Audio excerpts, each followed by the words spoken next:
collapsed yet, but all snow caves collapse eventually. All right, I think it's time to get out of here.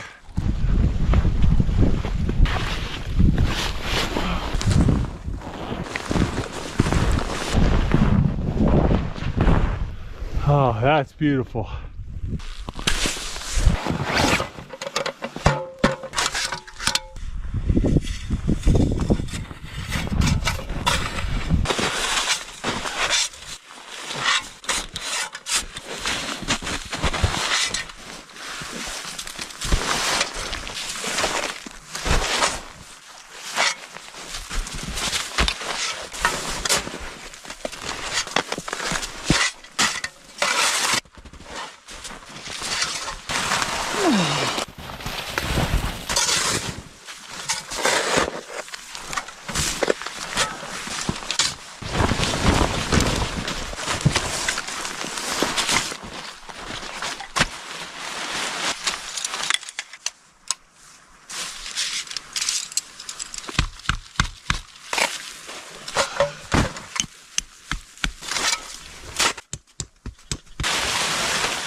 My circle is too small.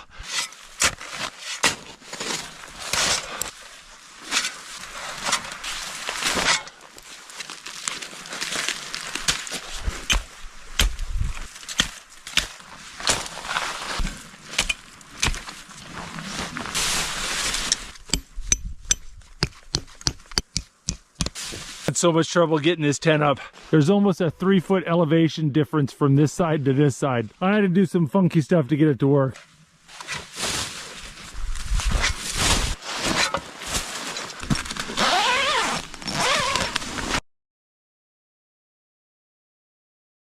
Time to make some food.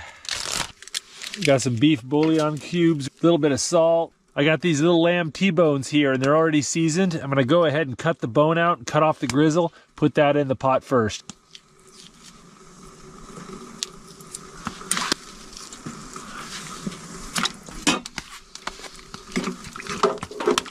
I'm gonna have some herbal tea here.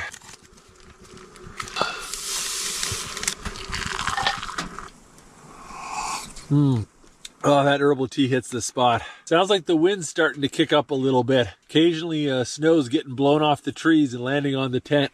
It's nice and cozy in here. I got my stew going. Got a bunch of peanuts. Food always cooks slowly on a hot tent stove, but I'm in no hurry. Well, the lamb fat is rendering up nicely, so I just added some sweet potatoes and some tomatoes to the stew. We're gonna add a couple bay leaves. I've got some nutmeg and fennel seed we're gonna put in there as well. Got a little white vinegar. All right, we're gonna let that simmer. I just got a weather alert on my phone. It's supposed to be a blizzard warning tonight. We'll see what happens. It's gonna be a lot of snow. We're gonna go ahead and add the lamb meat at this point. Add some carrots and loads of onions. Spice things up with some jalapenos. Hey, does it smell like burning feathers in here? Yeah, it does. Reaching for a piece of wood and I brushed against the stove. Ugh. That's the big downside of these hot tents. You're in a very confined space with a very hot item. Stuff gets burned all the time. Soup's getting close to done, so I'm gonna go ahead and add my garlic. And I'm gonna throw in green onions. All right, just put a little cilantro and basil in there. A beautiful lamb stew. A little savory, a little sweet, a little bit spicy. It's good.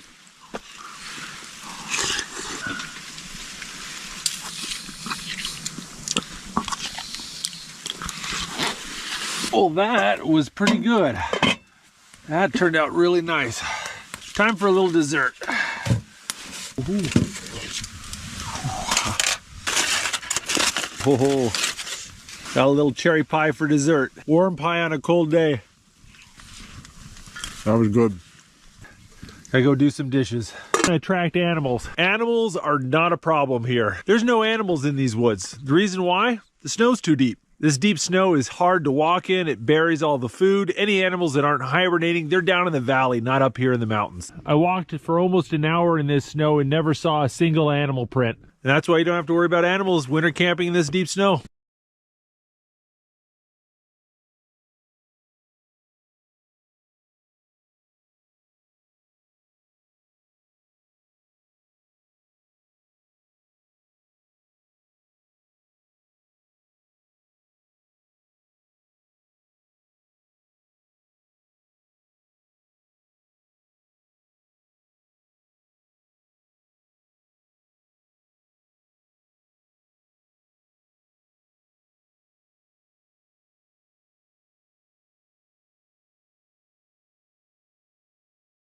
Well guys, that right there was the Hurricane train. It's a whistle-stop train run by the Alaska Railroad, and it's just dropped me off in the middle of nowhere here in the interior of Alaska. And that's what they do. You simply tell them which mile marker you want to get off at, and they stop and let you off. And if you need to get picked up, you just wander out on the tracks and you flag them down like flagging down a taxi. This train only runs twice a week, but I'm not planning on flagging it down. I've got something else in mind. But first, I need to get my snowshoes on. In a few minutes, I'm going to leave this railroad and I'm going to start hiking that way. I've got no trail and at least one set of mountains to go over, but I'm going to try to hike my way back to civilization. And for the next couple nights, I'm going to be making my own shelter. Then I'm just wallowing in the snow trying to go uphill. But this is a big make or break moment for this trip. If I can't get up this bench, I've got to come up with a plan B. We're gonna try to hit this at an angle. It just wants to pull me right off the hill.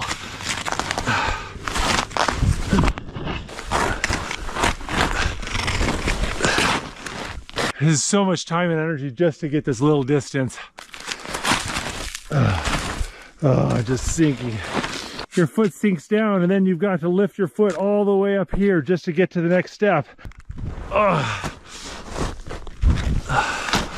made it to the top of this little knoll, but that's by no means the top of the hill. Because once I get to the top of this bench, I'm gonna have to do it at least one more time.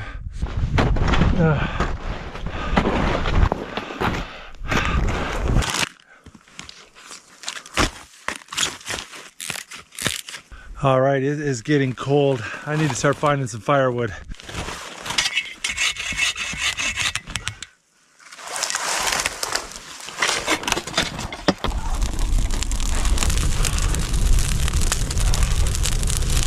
Whoa, that feels good.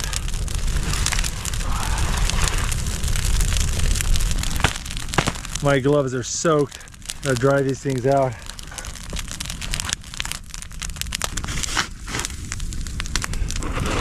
Now that's doing the trick. Yeah, there we go. Hopefully that'll keep my water bottles from freezing. Yeah, my blood's not pumping quite as hard as it was, and the air's getting colder.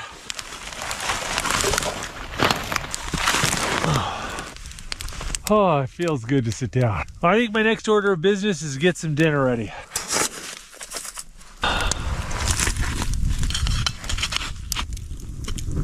Well, I'm melting some snow for my dinner, but that's going to take a little while, so I'm going to have some little snacks. Cheese, crackers, and salami here. Got a feral pig salami from Texas.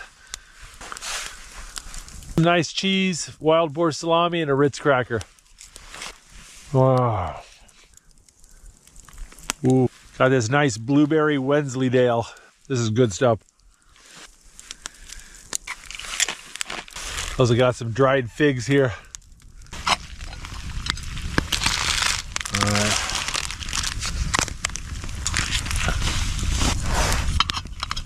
I got some instant curry and rice cooking up, and I'm looking forward to that. Now that I got dinner in me, I need to do something about my bed. The ground here is really lumpy. There's about a 5-6 inch dip right there, and then there's like a 10-12 inch dip right there.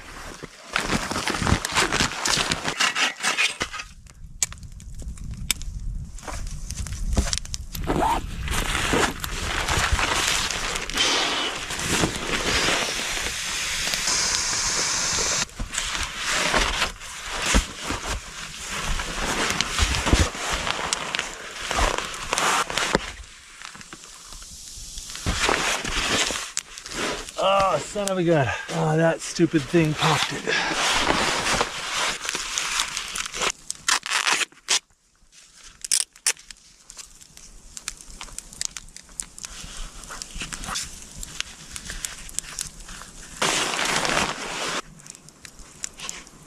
We'll find out how good of a job I did tonight. Hopefully this will hold air, because if not, it's gonna be a really miserable night.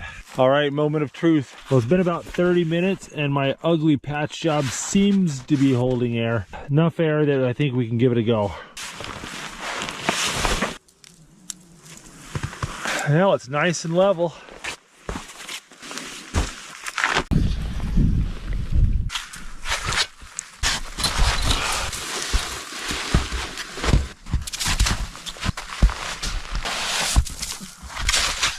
This is a pretty cozy little shelter.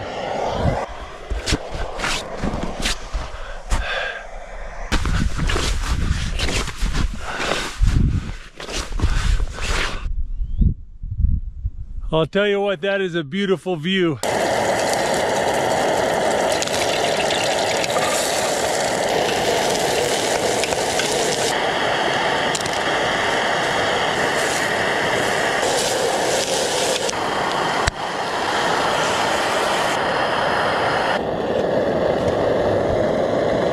It smells so good.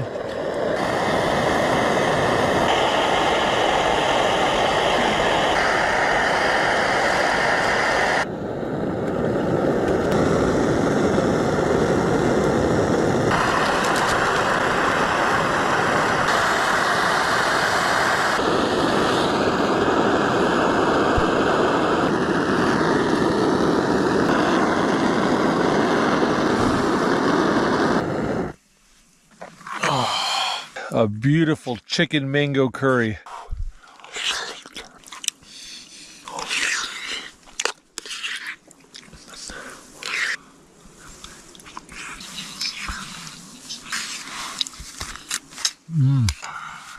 Oh, that was good. A couple key features that are really important to keeping you warm. First off, you don't want your sleeping area to be the lowest point in the shelter. The cold air tends to collect at the bottom. Another thing is you want to make sure your snow shelter has lots of corners. You don't want to allow the wind to blow straight into your snow shelter. Additionally, when you do have a corner, make a little extra room so when the wind comes down, it goes past the door instead of being funneled into the door. Likewise, on this end, I've got two entrances so that if the wind blows crosswise, the wind continues through the shelter instead of getting funneled down into the shelter. But I'm gonna get a chance to really test this shelter out. It's supposed to be a pretty good snowstorm tonight. We'll see what happens. Looks like I had some soot on my face. The snow here is really soft. Hopefully it'll freeze really good tonight. Then my stairs won't fall apart. The type and quality of the snow really affects how much energy it takes to build one of these shelters. This was really easy stuff to work with, so things went really fast. I moved a lot of snow in just 4 hours. The inside of this shelter is about 5 feet wide, and the roof is a little bit over 6 feet tall. So the very back of the shelter to the mouth is 11 feet. I had to move about 230 cubic feet of snow to excavate this part of the shelter. So at the bottom of the entrance to the top of the snow berm, it's a little over 10 feet deep, but the original surface of the snow was about 8.5 feet deep. The distance from here at the top of the stairs to the back of that wall is about 17 feet. Plus there's this little bit I excavated right here. So my rough estimate is that I had to move about 423 cubic feet of snow to build this shelter. A little over 15.5 cubic yards. That's the max capacity of a commercial dump truck. I earned my hot chocolate tonight. If you're a bit claustrophobic, it can make it hard to sleep at night knowing that the roof is slowly sagging over your face.